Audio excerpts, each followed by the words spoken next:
Yan, palapakan ulit natin ang Panginoon. Yan. Napakabuti ng Panginoon, ano? So, namiss ko kayo, ah. Namiss ko ba ako? Hindi. So, namiss ko kayong lahat. Namiss ko rin tumayo dito. So, praise God. So, as all of you know, we just got back from a strenuous na tour of 5 countries. So praise God kasi nakauwi kami na maayos pa rin. Walang may mga minor na mga problema lang, pero wala talaga major na encounter kami problema. So palapakan ulit natin ng Panginoon. So actually, I am often asked, why, bro, bakit ba kayo super blessed? No? Madalas tinatanong sa akin yan, mga kuya, mga kasamahan ko sa club, and then mga kaibigan, no? And then, tinatanong din nila kung, bro, nagkakaproblema ka rin ba? Sabi ko, syempre naman. May problema din kami. Actually, I eat stress for breakfast, no? Umaga pa lang, kapag alam nyo, I manage I run 6 companies. Umaga pa lang, yan. Parang cereal ko na yung stress. No? So, I eat stress for breakfast. Lahat na maiisip nyo na problema sa negosyo, na encounter ko na yan. Ano talaga dyan, pagtao. No? Pagtao, yan ang pinaka, alam mo, yung benta, andyan na yan eh. Madalas, tao ang problema. No? So, nagkakaproblema ako sa mga tao. Tapos sa family nyo rin ba, bro, may nag-aaway din? Siyempre naman. Yan, madalas si Kakit, si Hans. Yan. Sila nag-aaway. Kami mag-asawa, bihira. Eh. Wala kami masyadong... Wala eh. It's been a long time since we fought over something. No? Pero hindi naman yung away na talagang batuhan. Walang nangyayaring ganun sa amin. Wala rin nangyayaring sigawan.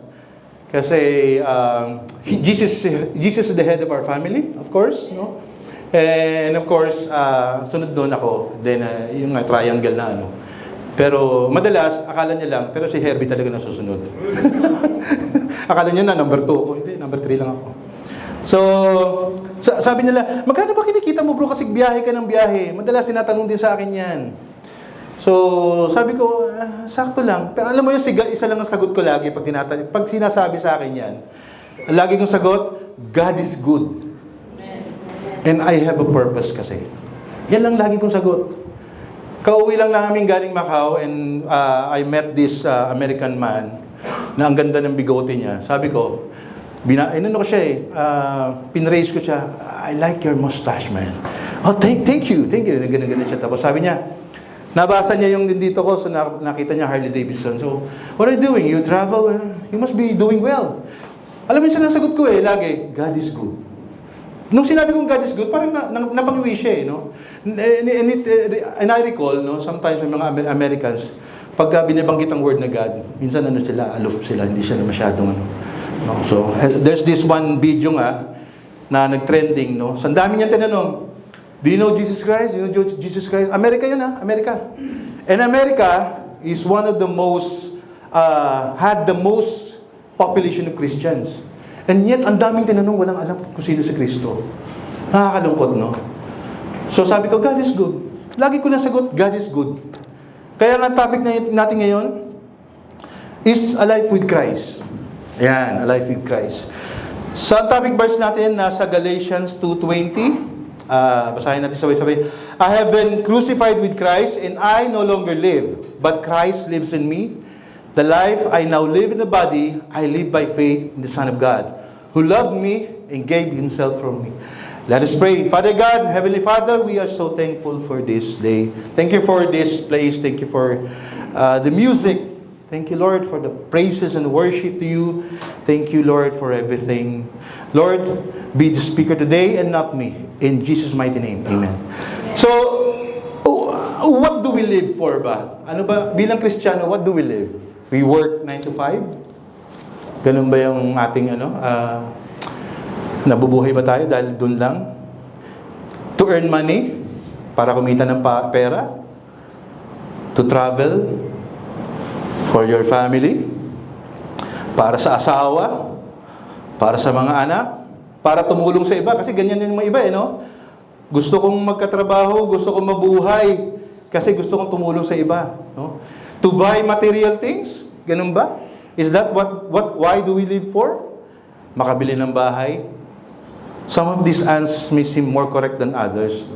But for Paul, yung ating kapatid na Paul, San Pablo, isa na nga lagi niya sagot, to live is Christ. No? His only hope, his only purpose, his only reason to live was Christ. No? He traveled for Christ, preached for Christ, and was persecuted and imprisoned for Christ. And ultimately, namatay siya para kay Kristo. But even death, by God's marvelous grace, was ultimately for Paul's eternal gain. Sabi niya, mas gusto ko pang ano eh. Gusto niyo pabor sa akin ng mamatay. No? Pabor sa akin ng mamatay, sabi niya. Pero wala eh. Si Kristo ang buhay ko eh. So ang ating topic, what is it really like to live a life with Christ? Kapatid, yan. Ano ba ang buhay ng kasama si Kristo sa araw-araw na pamumuhay natin? What is it like to live a life with Christ? Natanong niyo rin ba sa sarili niyo yun, bilang Kristiyano? Ano ba talaga ang ideal na buhay? Ano ba dapat? No? Kasi para malaman natin, kasi Kristiyano na ba talaga ako? Am I really a Christian? Is Christ always with me? Sinasamahan ba talaga ako ng Panginoon? Para malaman natin yan, ito may 10 kong nilagay dito. You can't find this anywhere else, no? As I made this, tailor-made this preaching just for Rise Up, no? So, ano ba talaga ang mga nangyayari o ang mga pangyayari? Ano ba yung mga nararamdaman ko para masabi ko that I'm living for Christ and I'm living with Christ? Amen? Unang-una, a life with Christ is a life of contentment. No? Sabi sa Hebrews 13:5, keep your lives free from the love of money and be content with what you have, because God has said, never will I leave you and never will I forsake you. Amen? Ang sabi dito, contentment. Be content. Hindi katamaran, ha? Magkaiba yun. Kasi maraming iba, dapat makontento ka na kung anong meron ka. Diyan ka na lang. Hindi po ganun yun, no? So, hindi ka nakikilos. Pag sinabihan ka ng ganun, hindi po ganun yun. Amen? So, contentment, hindi meaning katamaran. So, ito na lang ako. Hindi na ako kikilos kasi kontento na ako nung meron ako eh. So, hindi na ako kikilos. Ang kawalan ng contentment means hindi mo na-appreciate ang provision sa iyo ng Diyos. Pag hindi ka nakukontento sa buhay mo, ibig sabihin, hindi ka nakukontento sa mga binibigay sa iyo ng Diyos. Gets? Di ba? So, dapat bilang Kristiyano, we should live a life of contentment and appreciate, maliit man o malaki ang binibigay sa atin. Binigyan tayo ngayon ng bonus, no? Pagpalagay natin, binigyan ka ng bonus ng company. Yung iba dyan, ba't ang liit? Gaganon pa, no? Bakit ito lang? Binigyan mo na nga eh. Dapat magpasalamat ka. Salamat, Lord. Thank you, Lord. Meron ako 2,000 na bonus. Yung ibang companies, hindi po nagbibigay ng bonus. Kahit mandatory yan sa batas, may mga companies po kung kilala hindi nagbibigay ng bonus. So dapat look always at the brighter side, no? Bilang anak ng Diyos, dapat ang buhay mo lagi may pagkontento. Thank you, Lord. Hindi yung lagi ka naka-sour graping, bitter palagi. Hindi po ganoon ang Kristiyano. Amen? That is contentment. No, kahit maliit malaki ang binibigay ng Diyos, that is contentment. Pag marunong ka magpasalamat. And then, iwasang maiinggit. Ayan, bakit si ganyang kapitbahay ko may ganyan? Eh, parehas naman kami ng trabaho. Parehas naman kami ng itsura ng bahay. Sa Belfort, pare-parehas ang bahay namin, no? Oh, may mga nadadaanan kami doon, no? Pero mas maganda pang bahay sa amin minsan. Pero hindi naman ako naiinggit. Dapat wag maiinggit. Pag nainggit ka, pag inggit, pikit. And then, pray. Amen? Nag-pray ka. Maglambing ka kay Lord. Lord, ano man pwedeng bigyan mo rin ako niyan? Diba? Kahit yung miyo lang. Pang ikot-ikot ko lang. Diba? Gamitin ko sa ministry mo. Yan. Kasi inggit will destroy your focus in life. Totoo yan. Pag nainggit ka, masyado ka ng ano eh. Yung para bang gusto mo laging nang may, eto, lagi kong, dapat makuha ko to. No? Dapat hindi ako behind. No? Lalo na kung ano, kung meron kayo reunion, di ba? Minsan, ikaw lang yung walang sasakyan. Naranasan ko po yun. Umatend ako reunion, wala akong sasakyan. Pero hindi ako nainggit. Pikit lang ulit, and then pray. Panginoon, alam ko, ibibigay mo sa akin yan. I-impress mo si Lord by your deeds. Yung mga gawa sa Kanya. Saka ka maglambing sa Kanya. Amen? So, dapat makontento tayo. Alam niyo, sabi nila, hindi maganda mag-post ng mga karangyaan sa buhay. Kasi may mga taong naghihirap. Or, di ba? Siyempre, dapat daw maging sensitive ka. Pero alam niyo ako, I use it as a tool to introduce God and praying. Ginagamit ko yung tool. Pag may nagsabi, ano mo naman bro? Bakit ganito ang buhay ko bro? Kasi alam mo bro, kulang ka sa paglapit sa Panginoon. Kulang ka sa pagdadasal. Nagagamit ko ngayon. Di ba? Oo. Pag may nagsabi, bro, ipag-pray mo naman ako, ano problema mo? Kasi ikaw, nakita ko, super blessed ka eh. Magiging super blessed ka rin pag lumapit ka kay Lord. Amen? Ang problema, kulang ka sa dasal. Yan ang problema. Kulang ka sa paglapit sa Diyos. Saan mo ba makukuha lahat ng mga pagpapalang yan? Sa Diyos lang naman. Kasi iba nila, hindi, I need to work hard, I need to study more, I need to have doctoral, masteral, lahat na ng teral, para na maabot ko yung, mabili ko yung mga bagay na yan, maging piloto ko, maging ano, hindi. If God wants to bless you, God will bless you, at wala kang magagawa dun. No? Wala kang magagawa doon. If God wants to bless you, ganyan, bigay sa'yo lahat ng ano. Gusto ng Diyos eh. Anong magagawa mo? Gusto ng Diyos na ibuhos sa'yo lahat ng pagpapala. Ano magagawa mo? Amen? So, ang tool dyan, ang sikreto dyan, just always acknowledge God in every provisions niya sa'yo. Kaya maliit yan, kaya may tumulong sa'yo, sa isang may problema ka, hindi naman malaki yung tinulong sa'yo, magpasalamat ka pa rin. Lord, thank you Lord, may tumulong sa akin. Sa pagkakataong ito, nakuha ko yung lisensya ko, mga ganyan. No? Kahit maliit, kahit malaki, kahit parang hindi nyo nararamdaman, magpasalamat lagi sa Panginoon. Amen? A life with Christ is a life of growth and maturity. Sabi sa 1 Corinthians 14:20, brothers and sisters, stop thinking like children. And in regard to evil, be infants. But in your thinking, be adults. No?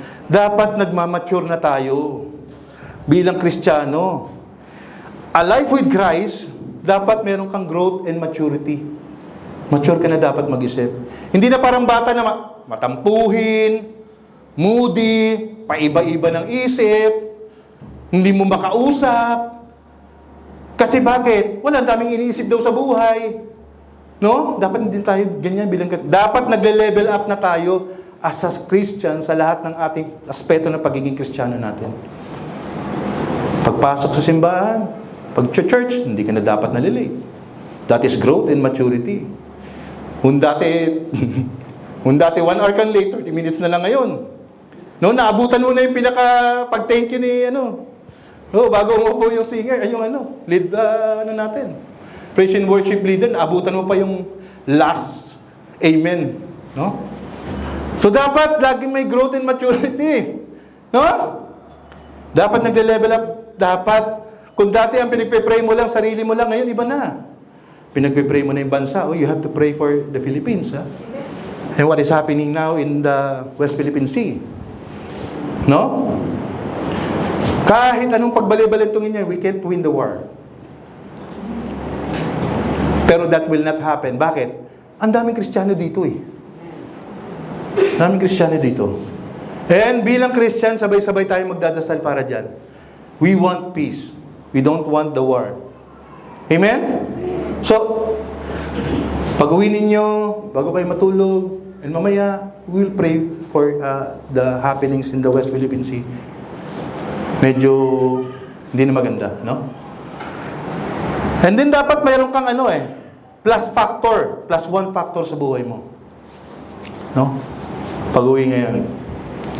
Kung dati, kung nagpipray ka lang, pagkagising, bago kumain, at saka bago matulog, tatlo yan, di ba? Bilang mo yan Pag nagpipray ka, di ba?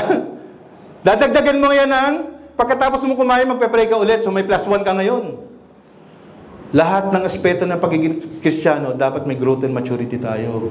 May plus one factor ka dapat palagi. Amen? Ano pa? Dapat, kung dati hindi ka nanonood ng mga preachings, nanonood ka na ngayon.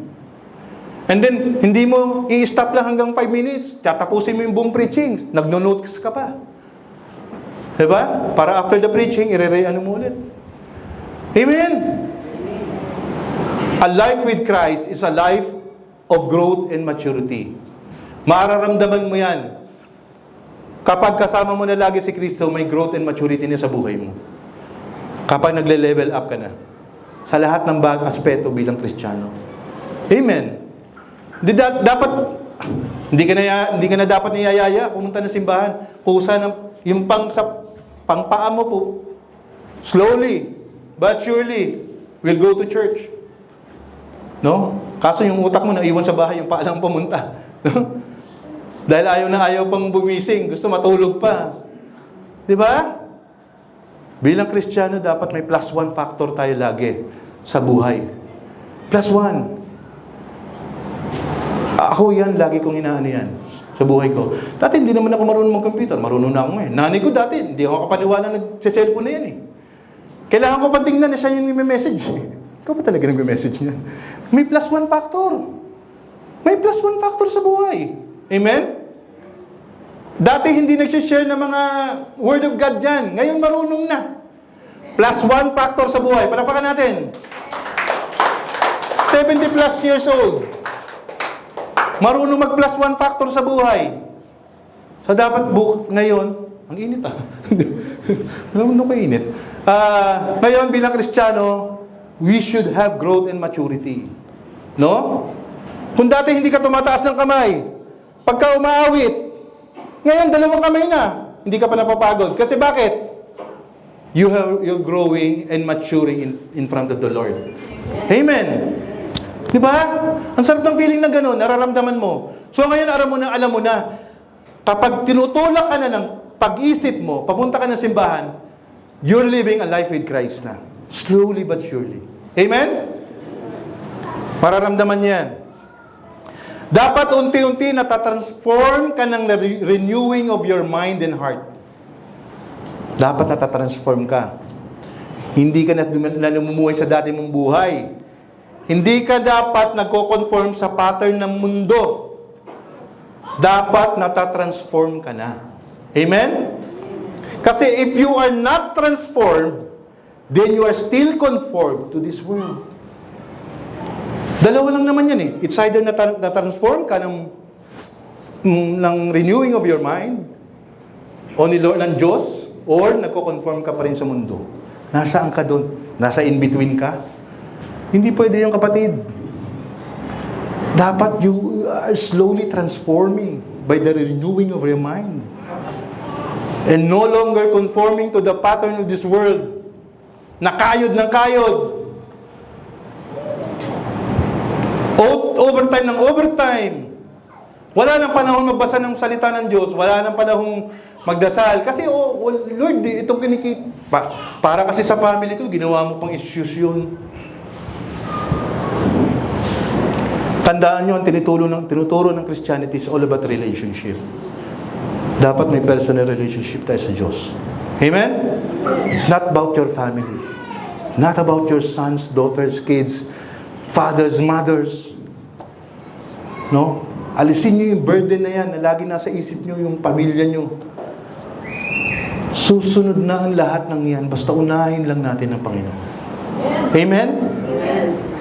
If you are, natandaan nyo yan, if you are not transformed, then you are still conformed to this world. Ba? Kasi ayaw mong iwan Gusto mo na sa mundo ka pa rin.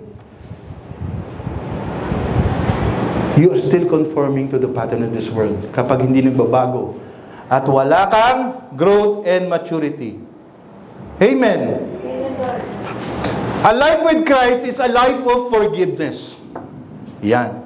Then Peter came up and said to him, Lord, how often will my brothers sin against me and I forgive him? As many as 7 times. Jesus said to him. As many as 7 times? Sabi ni Peter. Sabi ni Jesus, I do not say to you 7 times, but 77 times. Matthew 18:21-22. Walang hanggang pagpapatawad sa nagkakasala sa atin.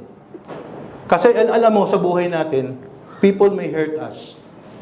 Mga naging past love life nyo, mga friends nyo, anyone that could hurt you emotionally and physically. People would hurt you. Other people, non-Christians or maybe Kristiyano, sometimes pastor, no? Yung pastor mismo, yung salita niya, na-hurt ka. But, ano sabi ng Panginoon? Patawarin mo.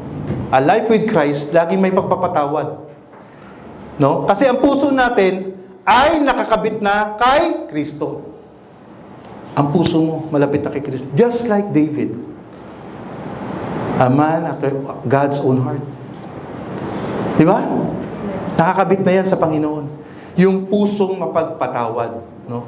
Hindi ka na nagtatanim ng sama ng loob. Wala na sa'yo yung ganyan mga, hindi, kailangan, na-hurt niya ako. Mga 10 years ko itong ikikip. Wala nang ganun. No? You're living a life with Christ pag lagi ka na nagpapatawad. Yung parang wala na sa'yo yung lahat, no? Hindi ka na naiinis at nagmumas sa mga pasaway na motorista. You just let it go kasi ayaw mo ng kaaway, ayaw mo ng road rage. No? Dati ako, sinasabayan ko pa yan. Hahabulin ko pa yan. Tanong nyo sa misis ko. Ako ngayon, bayaan mo na sila. Patawarin na sila ng Diyos. Laging ganun na lang. Kasi baka yan pa ikamatay mo. Amen? Road rage, maraming namamatay sa road rage. So, a life with Christ is a life of forgiveness. No? Ayaw mo nang may kaaway.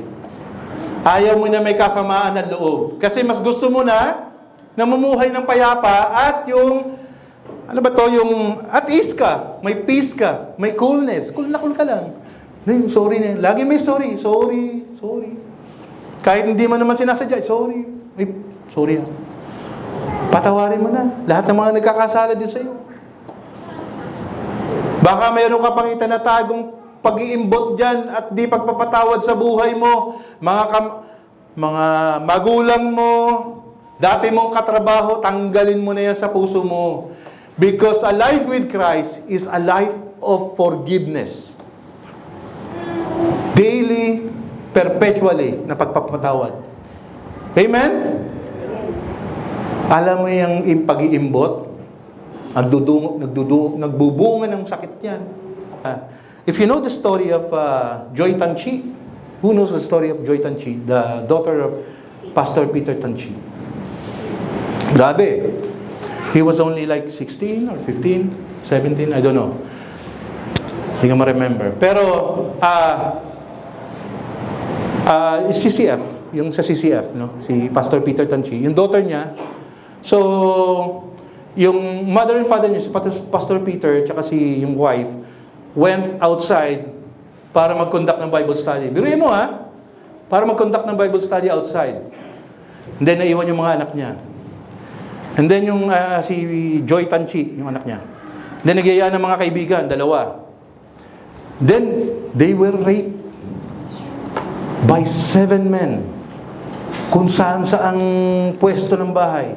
You read it, yung panoorin niyo sa YouTube, and you will be, alam mo, magkakaroon ka mixed emotions sa nangyari, But eventually, iyak na para bang dinaganan ka na ng mundo. Hindi tayo bilang Kristiyano, we will choose to be happy and trust God. Mas gugustuhan natin yun. Gusto niyo ba lagi nalulungkot? Ayoko ng ganun Kaya ako, pag nalulungkot ako, lalabas ako. Lahat po tayo, wala bang hindi nalulungkot dito? Lahat tayo nalulungkot. There are times in our lives na nalulungkot tayo. Pero bilang Kristiyano, we should choose to be happy and trust God pag mayroong pinagdadaanan. Amen? Living a life in Christ is a life of resiliency. Mapagtiis. Magtitiis. Bakit? We choose to get up and fight for our daily earthly battles over and over again. Kasi anak tayo ng Diyos. Di ba? And we have a God na hindi tayo pababayaan. May hinaharap ka mang problema ngayon, anak ka ng Diyos, hindi ka pababayaan ng Diyos. Take it from me. Hindi ako pinabayaan ng Diyos. Hindi kami pinabayaan ng Diyos. No, araw-araw yan, pakikibaka mo sa mundo.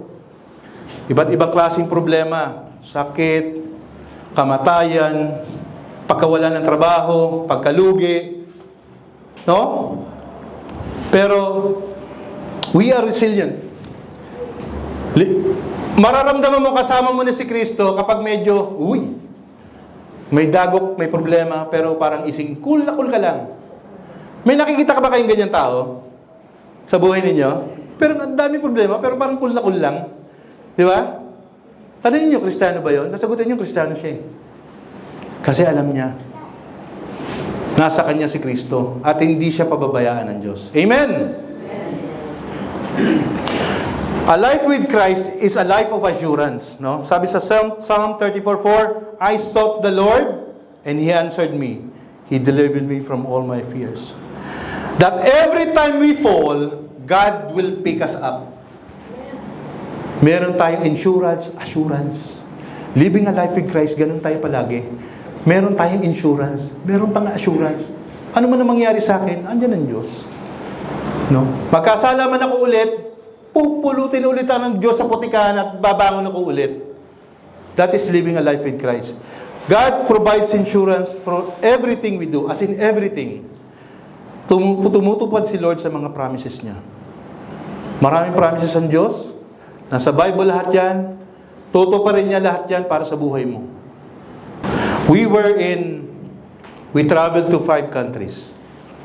No? Nandito pa lang kami, May 30, nagsimula kami mag-travel June 1. Nandito pa lang kami sa Pilipinas, May 30, tinitingnan na namin yung weather. Kasi, syempre masisira yung itinerary mo kapag yung weather bumabagyo o umuulan. So, we're checking the weather every now and then. So, pagpunta namin, bago kami pumunta ng Maldives, sabi ko, ano ba yan? Pagdating natin doon, puro ulan. May bagyo pa. Then I prayed to God, Lord, I know you can move mountains. I know you can control the weather. Pero si Lawrence lang kasi ito eh. Hindi ko alam kung kaya mong dinggin ang panalangin ko eh. Na yung weather magiging okay when we get there. Lahat ng pinuntahan, 4 out of 5 countries na pinuntahan namin, masama ang weather sa forecast. There was even flash floods sa Sri Lanka. But praise God. Pag nung nandun kami, wala pong ulan. Amen. Walang bagyo. Palakpakan natin ang Panginoon.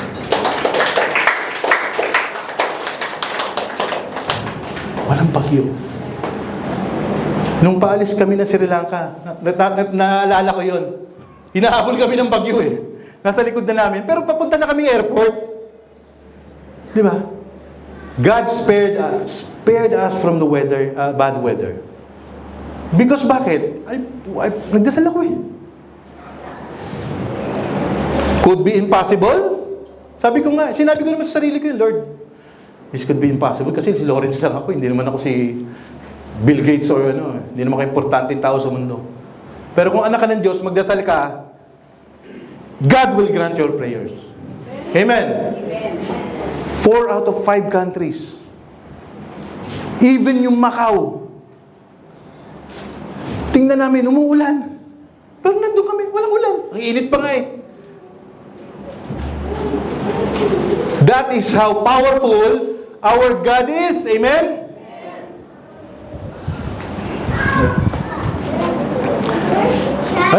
May namumuong world war, di ba? Marami natatakot.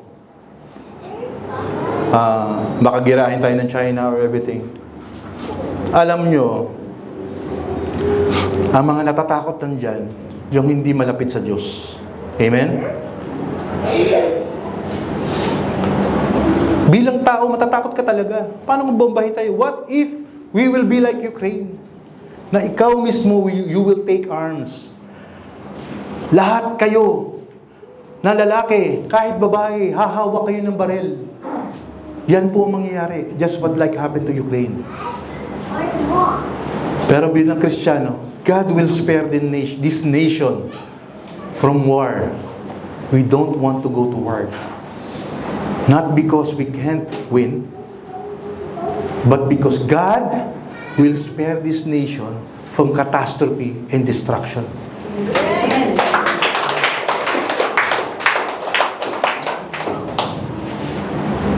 Because we have an assurance. Diba? Living a life with Christ is living a life of assurance. Lagi ka may assurance. So, hindi ka natatakot sa mga bagay-bagay. No? Babagsak ka sa, babagsak ka talaga pag hindi ka nag-aaral. Pero kung nag-aaral ka na nag-aaral naman ako, Lord, todo aral ako Diba? Sumobra-sobra ka naman sa pag-aaral, hanggang napuyat ka na, hindi ka pumasa dahil sa puyat mo. Hindi ganun ang pag-aaral. Mag-aaral ka ng pasapat. Ang pag-aaral kasi ganito, mga bata, listen to me. Ang pag-aaral ganito, mag-aaral ng oras ng sapat. Then, magdasal ka ng sapat din. Mas damihan mo ang dasal. Papasa ka. Diba? Yung iba kasi hindi, kailangan para pumasa ako, kailangan magpuyat ako, kailangan konti ng tulog ko. Hindi ganun. Ganun din ako dati. Kasi I have this businessman friend in Layo, Cagayan, Tugigaraw. So, nakita ko siya. Sabi niya sa akin, hindi pa ako negosyante noon, sabi niya sa akin, alam mo bro, yayaman ka rin, I see that in you. Pero dapat bawasan mo lang ang tulog. So tumatak sa isip ko yun. Kasi siya, konti nga lang daw tulog niya. Mapasok pa siya ng trabaho, nasa regional director siya ng, parang isang government agency, and then may isa din siya negosyo, 3 negosyo niya. So, konti lang daw tulog niya. Okay. Pero sa buhay ko ngayon, hindi ko na ina-apply yan Mamamatay ka na maaga pag laging konti tulog mo Di ba? Oo. So, hindi applicable yan sa Kristiyano. Sa Kristiyano, konting trabaho, sapat na oras ng trabaho, huwag ka mandaya, and then, magdasal ka sa Diyos. Matulog ka ng sapat. Amen? Para mas mababa buhay mo, marami pa mabibless sa buhay mo. Amen? Kesa ang yaman na niya ni Bro Lawrence, pero natigok yan aga lang. Ba? Ayaw mo naman siguro ng ganyang memory sa pagkatao mo. Siyempre gusto mo, ang taong yan, naglingkod yan sa Diyos hanggang gantong edad. Diba? And then maayos ang buhay niya. Mas magandang pakinggan na ganun. Kesa yung namatay ka na maaga. Amen? So, hindi tayo rush. Crammings. Although sa preaching na to, nag-crammings ako. Binigyan lang ako ng ilang araw niya. God will take away our fears because we have assurance that God will always be by your side. Laging natin kasama ang Diyos. Even if it seems, you feel, na parang hindi nyo maramdaman ang Diyos sa buhay nyo, andyan ang Diyos sa buhay nyo Hindi lang kayo sensitive. Hindi lang kayo sensitive. Amen? Maaga. Yung family nyo, maayos ang pagkasama. No? From the side ng asawa mo, side nyo, maayos ang That is blessing na sa Panginoon. Amen? Hindi lahat ng family gano'n. Marami akong kilala, yung mga parents na they don't get well along. No? So dapat, pag nararamdaman yung ganyan, dapat may pagpapasalamat pa rin sa Panginoon. Kasi Lord, salamat. Kasi ang parents ng asawa ko at parents niya ay nagkasundo. Diba? Napakasarap ng ganon. Kesa yung bakit si ganon, binigyan mo ng ganyan, kami wala. Diba, ganon. Lagi may ganon sa pamilya. Hindi dapat ganon. No? Ang assurance, yung kwento ng assurance, yung nagko-COVID. Di ba? Sabi ko, 4 months lang yan. Babalik ko din sa dati yan. Grabe, 4 years sinabot eh. Di ba? Pero ang Panginoon, napakabuti ng Panginoon eh. Kasi nga may assurance eh. Living a life with Christ is life of assurance. There is always assurance. Hindi kita pababayaan, anak.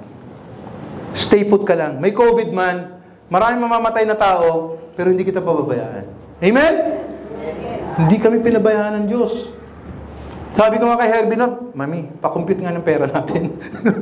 Ano mo nga kung sabi niya, Daddy, good news kasi tatagal tayo ng 14 months. Kasi detail ko talaga lahat eh. Pati mga bayarin, tatagal tayo ng 14 months. Mabubuhay tayo ng tuloy-tuloy. Hindi tayo magugutom. Kasi meron tayong Pero hindi kami pinabayaan ng Diyos. Binigyan niya kami ng idea sa negosyo na ganito.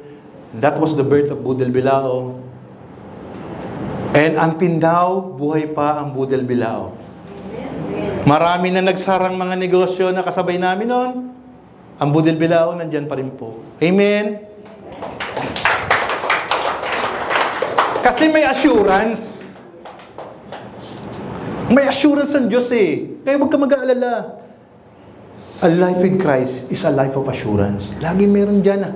Huwag kang mag-worry. No, tatanggalin lahat ni Lord ng fears mo sa buhay mo. Kasi may assurance dyan. No?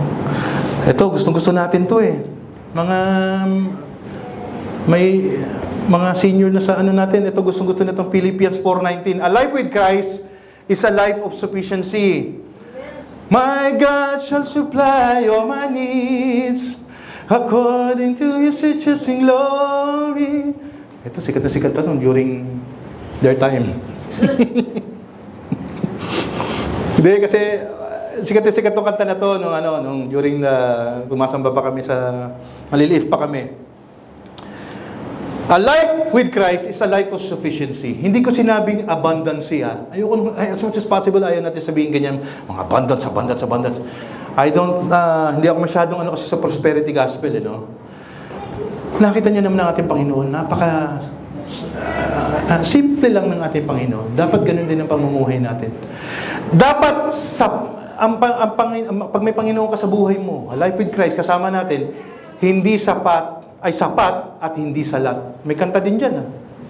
Di ba? Sapat at hindi salat. At least, God will not allow His children to be lacking of at least the basics in life.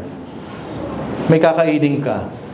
Hindi ka man sa mga mamahaling resto kumain, mamahaling pagkain, mga steak, pero at least, ang Panginoon, bibigyan ka ng makakain mo. Amen? Bibigyan ka ng matitirhan mo, na hindi ka na makikitira sa iba't iba, hindi ka makikisilong sa ilalim ng LRT, kung saan-saan man, magtatayo ng tent, na nangyari sa Canada ngayon, grabe, ang daming homeless, sa tent lang sila natutulog, ang ating Panginoon, pag anak ka ng Diyos, hindi ka hahayaan matulog sa mga ganon. Amen? God will give you shelter for your body, And then pananamit mo. Hindi hayaan ng Panginoon na butas-butas yung susuotin mo. Di ba? Hindi man mamahaling damit, pero hindi ka hayaan ng Panginoon na wala kayo may susuot sa araw-araw. Amen? Alam nyo, sufficiency. Sufficiency is the key word, Hindi kayo pababayaan ng Diyos. Kung inaalala mo ngayong kakainin mo, hindi kayo pababayaan ng Panginoon. Ikwento ko lang. Grabe. So, nung pumasok ang March, April, nagkakaproblema kami sa sales ng Herbies. So, as usual, iniluhod ko sa Panginoon. Panginoon, may problema kami sa benta and everything, magkakaproblema. Meron yatang sa marketing namin and everything, nagkakaproblema. So sabi ko, Lord, Ikaw ang Panginoon ng buhay ko eh. Hindi mo hahayaan na bumagsak ang benta at maraming mga umaasa sa amin na mga workers and employees na mawala ng mga kinikita. Sabi ko, Lord, bigyan mo lang ako ng ma-hit lang namin yung targets namin kasi may mga targets kami, no, sa monthly targets namin.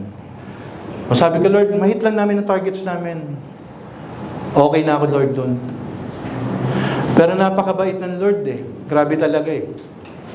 Nung pumatak ang June, May and June, na-over-exceed namin ang target namin eh. Pero almost double. Palakpakan natin ang Panginoon. Kasi a life with Christ is a life of sufficiency. So, pero sabi nga nila, if God will pour out abundance in your life, who are we to control that? Mapipigil mo ba ang Diyos? Iniling ko ganito lang eh. Pero ganito binigay niya. Kaya nga nakatapag-travel kami. Di ba? Pag anak ka ng Diyos, wala ka magagawa. Pag gusto niya ibuhos sa'yo lahat ng pagpapala niya, wala ka magagawa doon. Ang masasabi mo lang, thank you Lord. Ganun lang. Salamat Panginoon. Huh? A life with Christ is a life of acceptance and repentance. Mahaba pa ba? Nakailang minuto na ba ako? If we confess our sins, sabi sa 1 John 1:9, if we confess our sins, He is faithful and just and will forgive us our sins and purify us from all unrighteousness. Alam nyo, yung pamumuhay na kasama si Kristo is a life, buhay, na palagi may acceptance at repentance. Yung word acceptance and repentance. We need to accept things that are there already. Mataba ka. Accept mo na yan. Tangkapin mo sa sarili mo yan. Na huwag ka na hindi, baka makukuha ko rin to pagka siguro nagsuot ako ng all black lang, papayat ako. Tanggapin mo na. Pag mataba ka. Maitim ka. Hindi. Siguro, kulang lang ako sa lotion. Maitim ka na. Tanggapin mo na sa sarili mo yan. Payat ka. Talaga hindi ka, no? Hindi, baka makuha ko to sa puffer jacket. Tataba ako. Hindi. Payat ka talaga. No? Hindi ka kaseksihan. Pero pinipilit mo magsuot ng mga sexing damit. Hindi. I-accept mo na sa sarili mo na hindi ka sexy. Ito pa, pango ka. Tanggapin mo na sa sarili mo yan. No? Sa buhay natin, dapat lagi may acceptance. Kung ano tayo. No? Maliit ka lang. Aray, hindi, malaki pala ako. Maliit ka lang. Tanggapin mo na sa sarili mo yan. Huwag ka namang daya pa kung ano-ano pang gawin mo sa buhay. Tanggapin mo na yan and love your body. Mahalin mo sarili mo. Those imperfections, we should accept it. Tanggapin na natin sa buhay natin before changes can happen. Kasi kung wala kang ina-accept ng mga ganyang proven truth sa buhay mo, walang mangyayaring changes. Di ba? Hindi mo naman ina-admit na pango ka eh. Hindi ka magpapaayos ng ilong mo. Pwede naman magpaayos na ng ilong ngayon, di ba? Nagugulat nga ako sa... Hindi na kita makilala. Di ba? Ano pa? Mataba ka. Ano gagawin mo? Magpapayat.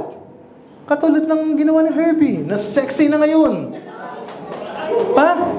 Lagi niyang binibida na ang dami niya na lose na weight. Di ba? Kasi kailangan mo ma-realize sa sarili mo, i-accept sa sarili mo, bilang Kristiyano, na, mataba ka. Yung mga bagay, yung mga imperfections, tanggapin mo muna sa sarili mo yan para may mangyaring pagbabago sa buhay mo. Katulad ng pagiging, makasalanan. Di ba? Like being a sinner. Most people still don't admit na makasalanan sila at nagkakasala pa rin sila. Marami yan. Maraming tao ganun. Hindi sila naniniwala makasalanan sila. Porque hindi sila gumagawa ng mga bagay na ganun, hindi ako makasalanan. Wala akong kasalanan yung dapat ipagpatawad. Amen? So you should accept, and then repent. No? Repent. Araw-araw yan. I-accept mo sa sarili mo na sinner ka. Lord, I'm a sinner. Kaya ako, when I pray, like ko sinasabi, Lord, I'm a sinner. I don't deserve your grace. I don't deserve your blessings. I'm a sinner. Amen? And then you repent. Hingi ka ng patawad. Patawarin mo ako, Panginoon. We need to be firm in our beliefs about ourselves. Yung sarili natin. Kung ano tayo, we need to know what we are. No? Who we are and how we are doing as a person. Araw-araw yan. Lagi natin pinapractice yan. Self-realization, self-proclamation, self-definition kung ano ka. No? Because kahit may pagkukulang ka sa buhay mo, if you think you're not qualified to be God's servant, to be close with God, nagkakamali ka. Di ba? God qualifies the unqualified. Kahit hindi ka qualified, kumanta dito. Mag-aral ka lang, matututo ka ng lahat ng bagay ng mga instrumento na yan. Matututo kang kamanta na katulad ng Sister Dana, na napakahusay mag-praise and worship. Matututo kang mag-piano na katulad ni ng ating kapatid. Di ba? So walang imposible sa Diyos. You just need to accept na hindi ka marunong tumugtog ng isang bagay. Di ba? Kung hindi ka marunong na gagawin mo, hindi mag-aaral ka. Ganun lang yun eh. You need acceptance and repentance sa buhay natin. Araw-araw yan. Kung sa tingin mo hindi ka makasalanan, wala kang ginagawang kasalanan ng araw na to, humingi ka pa rin ng patawad pagdating ng gabi bago ka matulog. Amen? Kasi hindi mo na alam. Minsan, hindi natin alam, nagkakasala na tayo. Di ba nga sabi nga, tumingin ka lang at mag-isip ka na hindi maganda. Nagkakasala ka na. Di ba? So, in the whole day that you're awake, hindi mo na-realize yun? Hindi mo na-encounter yun? Na-encounter mo yun, hindi mo lang na-realize na nagkasala ka. Amen? A life with Christ is a life of purpose and vision. Sabi sa 1 Peter 2:9. But you are a chosen people, a royal priesthood, a holy nation, God's special possession, that you may declare the praises of Him who called you out of darkness into His wonderful light. A life with Christ is a life of purpose and vision. We are God's chosen people. Pinili po tayo ng Panginoon. Lahat tayo may purpose. No? May bahay kang malaki, hindi mo madadala sa hukay yan. Iba lang makikinabang dyan. Di ba? Marami kang ipon na pera, mapupunta lang sa savings ng iba yan. Much worse, maubos pa yan. Ng nino, ng kamag-anak mo. Di ba? Na never mo na-meet sa buong buhay mo. May kilala po kong ganun. No? Napahamagian siya ng yaman. Hindi niya kilala yung namatay. Pero dahil nasa lineage ng blood nila, nagkaroon siya ng mana. Di ba? Oh, yung pinaghirapan ng isa na yun, hindi niya nga na-meet yung tao na yun eh. Napunta lang sa iba. Di ba? Alam mo, dapat ang purpose mo, dapat may vision ka sa buhay. Sa lahat ng ginagawa mo, dapat may vision ka. Sa pagtatrabaho mo, sa negosyo mo, anong vision mo? Dapat may vision ka. No? Bilang Kristiyano din, a life with Christ is a life of purpose and vision. Dapat may vision ka bilang Kristiyano. Ano ba yung vision mo bilang Kristiyano? Ano? Ganyan lang? Punta dito, kanta, uwi agad? Hindi ganun. Dapat may plan ka. Lagi ka may plano. Because God did not call us to fit into this world. Hindi tayo tinawag, God's chosen people nga tayo eh. Pero hindi tayo tinawag ng Diyos para lang, ito, mamuhay nga dyan sa earth. Hindi tayo ganun. No? God is calling us and saying, huwag kang sumabay sa daloy ng mundo. No? Tinatawag ka ng Diyos eh. Anak, huwag ka sumabay dyan. Chosen people ka eh.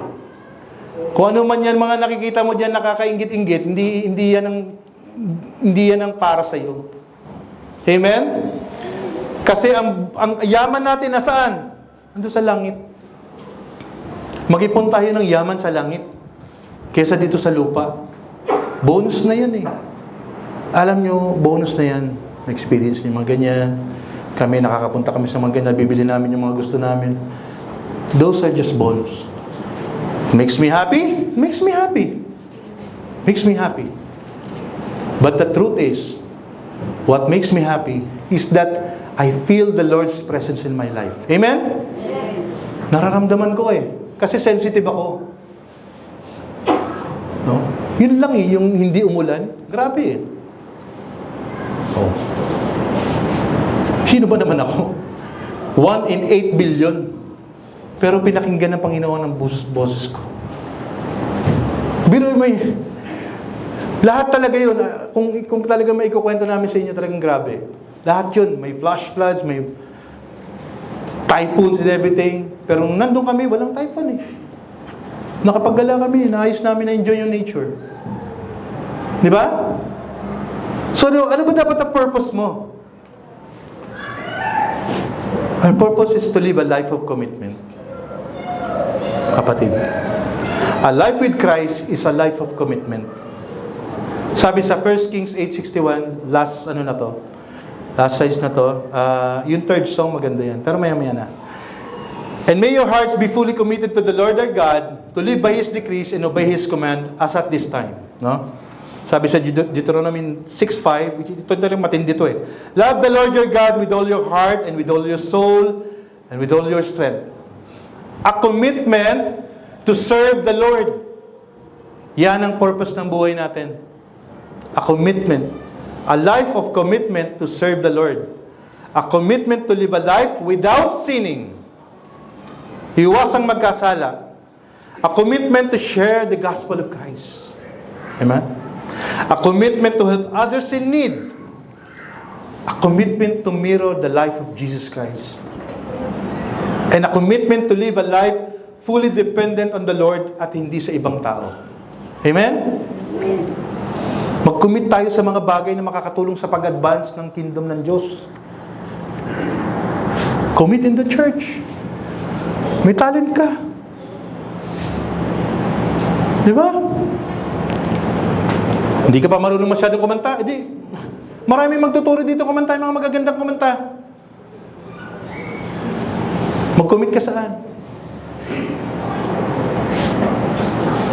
Sa pagtuturo ng salita ng Diyos.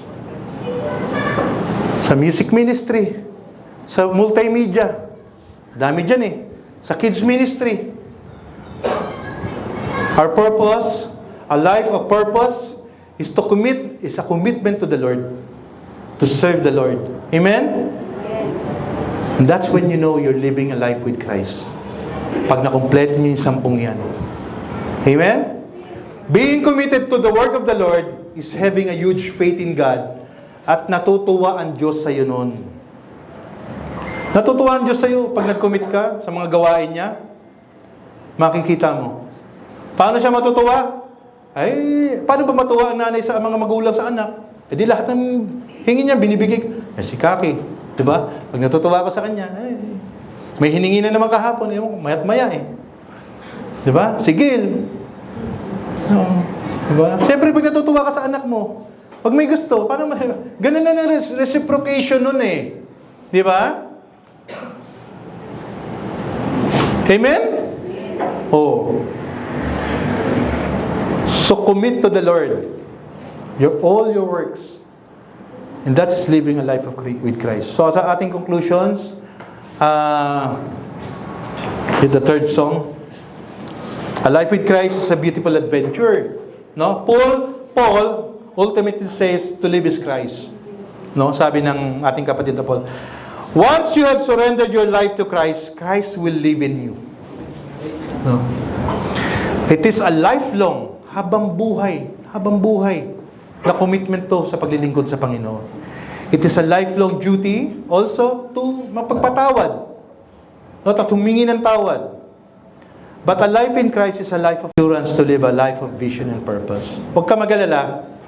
Kasi kahit may mga meron din namang kasiyahan yan at saka sufficiency. Hindi ka magkukulang, hindi ka salat, kundi may sapat. No? If you're living for some other purpose than Christ, today you can change that. You can die with Him, meaning repent of sin, be buried with Him, meaning baptized, and you can be resurrected to a new life with Him. So our prayer, tayo po tayong lahat. Our prayer, dear Lord, teach us to love you more, to serve you more, lead us to our purpose in life, and dwell with us as we live in this world.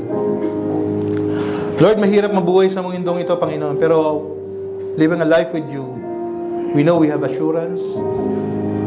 And we know, Panginoon, na kaakibat ng assurance na ito is yung commitment namin sa iyo, Panginoon, that we want to live a life with you, always by our side. Amen.